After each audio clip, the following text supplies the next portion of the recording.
He saved a child during a mission, but the system branded him a deserter and buried his name in silence for 3 years. A cold federal agent came to take him in, blind to the sacrifice, deaf to the truth. But a small-town schoolteacher who paid just $2 became the voice he thought he'd lost forever, and everything turned. Just wait until you see the shocking twist in this powerful story, and how justice, against all odds, finally won. Morning broke over Flatwood with a golden blaze, the kind that baked the dust right into your skin and made the rust on old fences glow like copper. The streets were mostly empty, save for an old dog panting in the shade of a tractor tire and the occasional pickup crawling past, its radio humming low. But just outside town, behind the grain silos and broken windmill, the open auction yard buzzed like a kicked anthill. Every third Saturday, the lot filled with folks from nearby counties, ranchers, bargain hunters, a few shady buyers, and curious onlookers who just wanted to see what stories would get sold that day. They sold everything here: tools, wagons, rusted-out plows, sometimes horses, sometimes goats, sometimes things you couldn't name. The loudspeakers on the poles crackled with feedback before the auctioneer's voice burst through, sharp, rhythmic, unforgiving. Abby Collins stood near the back of the crowd, adjusting the strap of her faded canvas bag. She wore a cotton sundress and old blue sandals with cracked soles, dust already coating her toes. Her honey blonde hair was tied in a messy knot, and she clutched a notebook to her chest like a shield.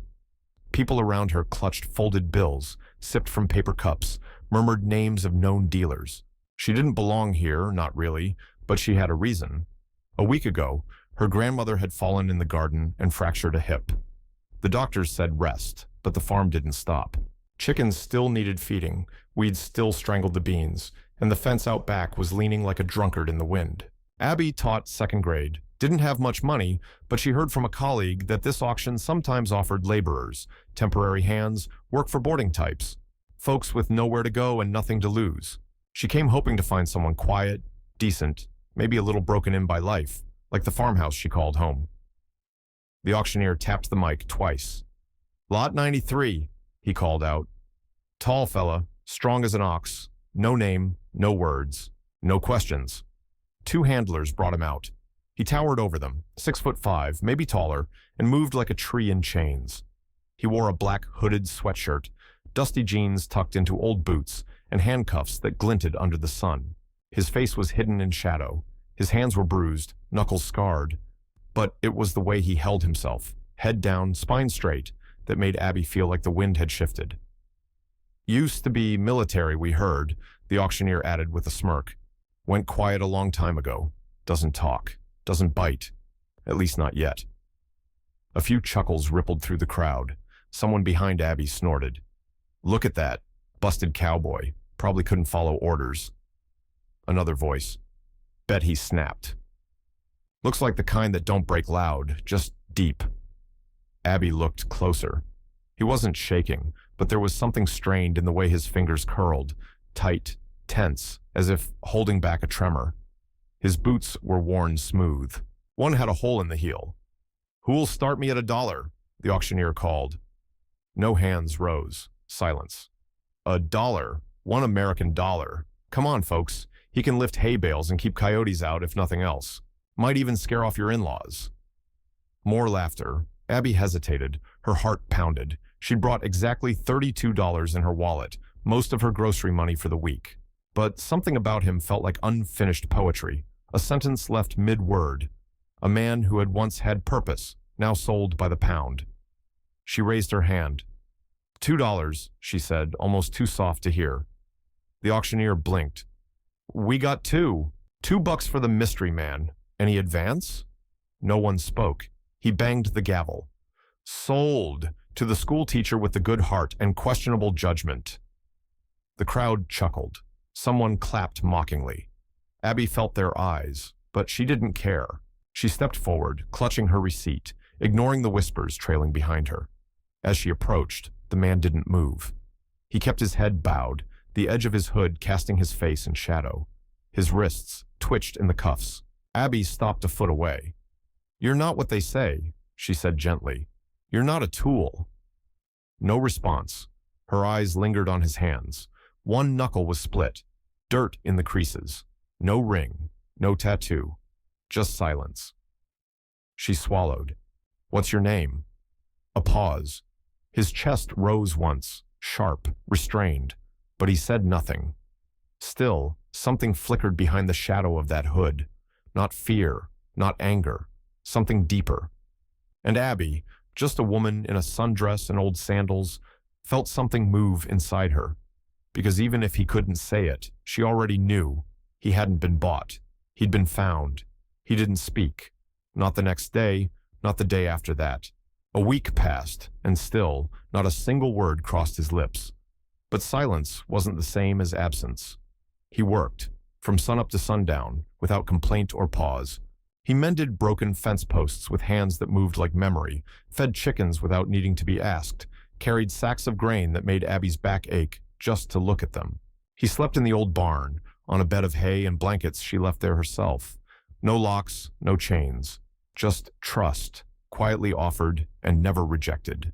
But every evening, when the air cooled and the crickets began their song, he'd make his way to the old stone well at the edge of the field.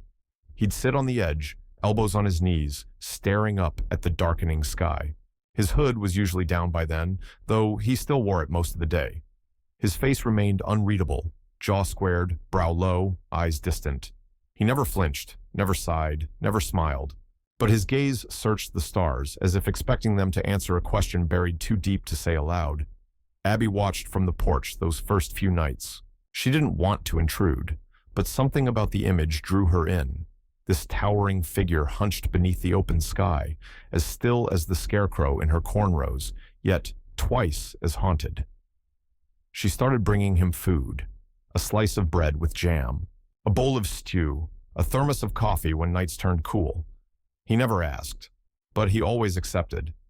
And slowly, like pages turning in a windless room, she began to talk. She told him about her mother, about how she'd taught her to bake cornbread without a recipe, about her dream of becoming a writer, and how it slipped away 1 year at a time as her family needed her more than the stories in her head. About the children in her second-grade class who brought dandelions in Ziploc bags and thought she was magic because she could make a pencil float by balancing it on her nose. "I thought you'd speak by now," she said one evening, placing a bowl of hot soup next to him on the well's stone lip. "Just one word, maybe thanks, or stop talking, woman." She smiled gently, shrugged. "But I think you've already said a lot," just without saying it. She turned to leave, as she always did, never wanting to pressure him. Then he moved, slowly, deliberately. He nodded, just once. But to Abby, it was louder than a sermon. It was the first thing he'd done that wasn't just survival. It was presence, will, choice. The next night, she left the porch light on. That same night, someone came back. Abby had noticed them earlier that week. 2 men loitering at the gas station, whispering to one another, watching her pickup as it rumbled by. Folks said they'd caused trouble before, but never for her. Until now. The fire started near midnight. A flash of orange lit the edge of the barn, and smoke curled like a signal into the sky. But before Abby could call anyone, it was out. Stomped, smothered, crushed. He had handled it. She found the scorch mark the next morning, the ground blackened in a perfect crescent where the kindling had been laid. No damage to the barn, no injuries, just ash and silence. Except that silence was different now, charged, tense. They came back the following night, thinking the first attempt went unnoticed. They didn't expect him waiting at the door. Abby never saw the whole confrontation, just the last 5 seconds. One of the men stumbling backward through the garden fence, clutching his ribs, scrambling to his feet and running without looking back. The other already gone, and him, standing still in the moonlight, hands loose at his sides, chest rising slowly. In the morning, she didn't ask for details. She just walked out to the barn, barefoot in the dewy grass, and stood in front of him. He was cutting rope for fence repair as if nothing had happened. "Who are you?" she asked, breath trembling. "I mean it. Who are you?" He looked up. For the first time since she'd known him, he met her eyes fully, and for a moment, she felt everything inside her still. There was pain there, and something more, something fierce and lost, and slowly returning.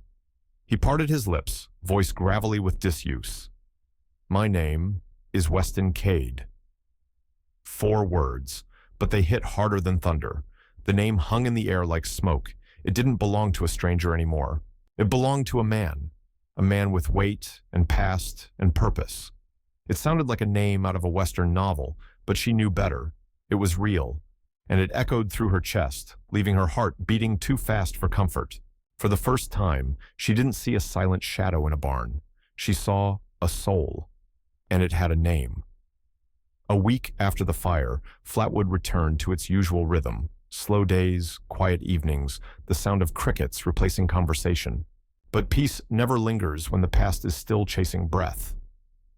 On a Thursday morning, a black sedan pulled into town. Dust curled around its wheels as it came to a stop outside the diner, its tinted windows catching the light like armor. Out stepped a man in a federal suit, sharp gray blazer, sunglasses, polished shoes, far too clean for Flatwood's roads.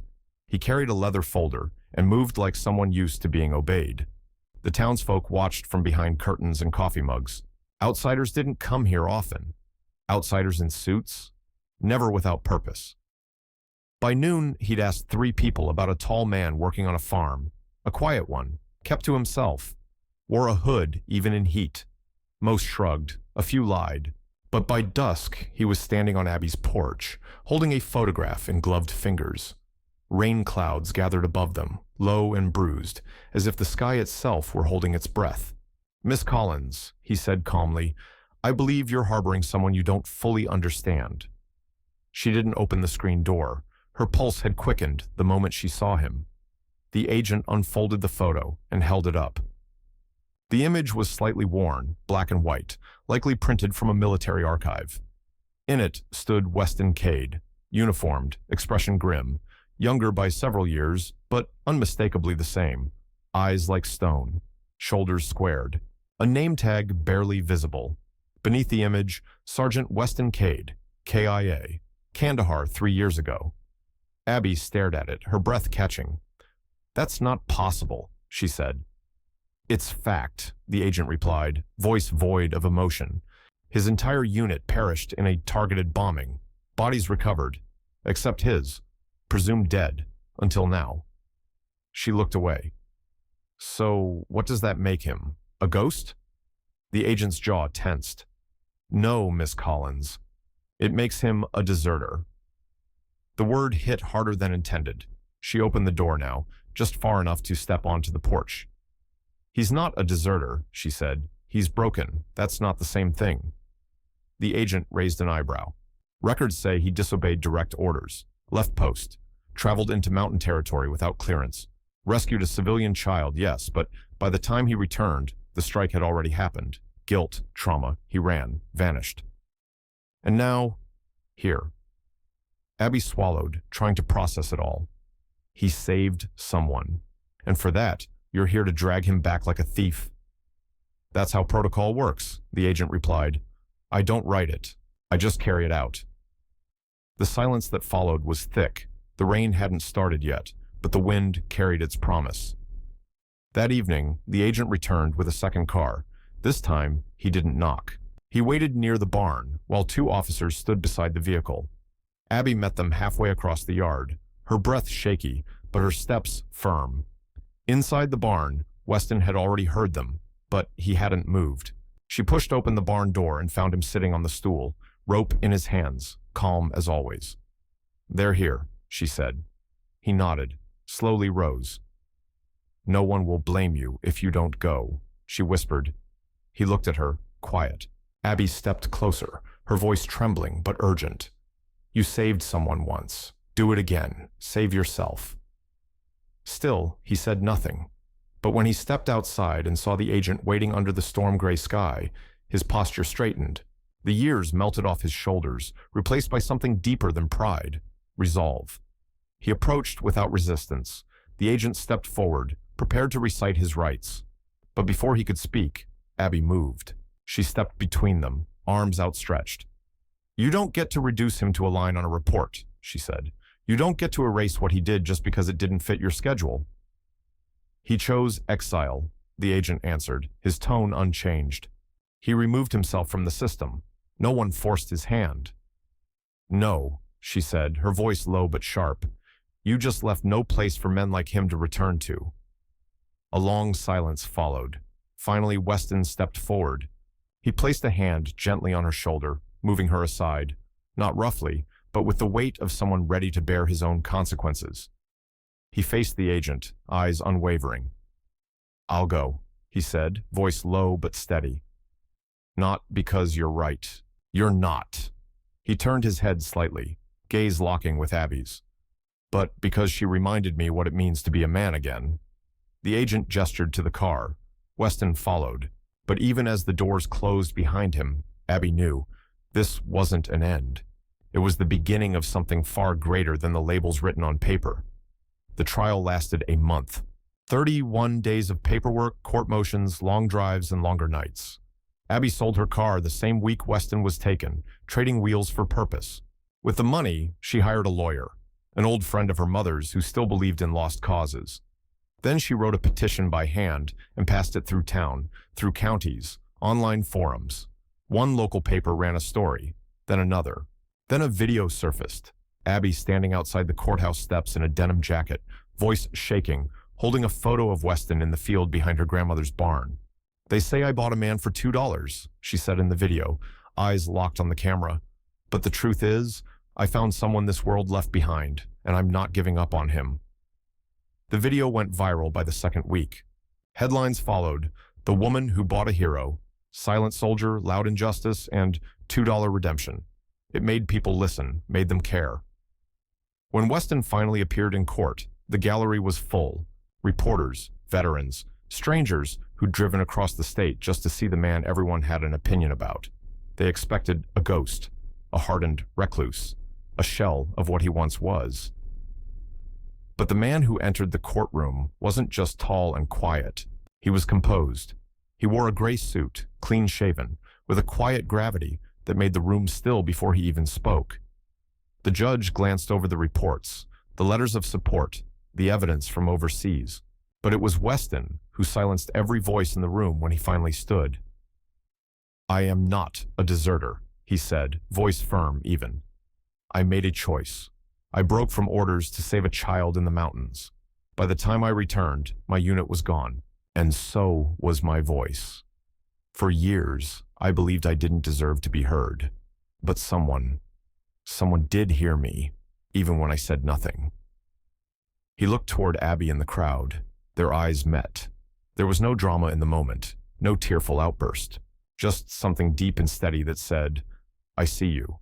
I remember." The judge took a long breath. Papers shuffled. Murmurs rose, then fell. "Sergeant Cade," he finally said, "this court finds your actions rooted not in cowardice, but in conviction. You are cleared of all charges. Full restoration of rank and honors is hereby granted." The gallery erupted. Clapping broke protocol, but no one stopped it. People stood. Some cried. And through the chaos, Abby didn't move. She stood still, breath caught, until she saw him stepping toward her. Through the crowd, through the noise, toward the one person who had believed before belief was popular. He stopped in front of her, close enough that the world fell away.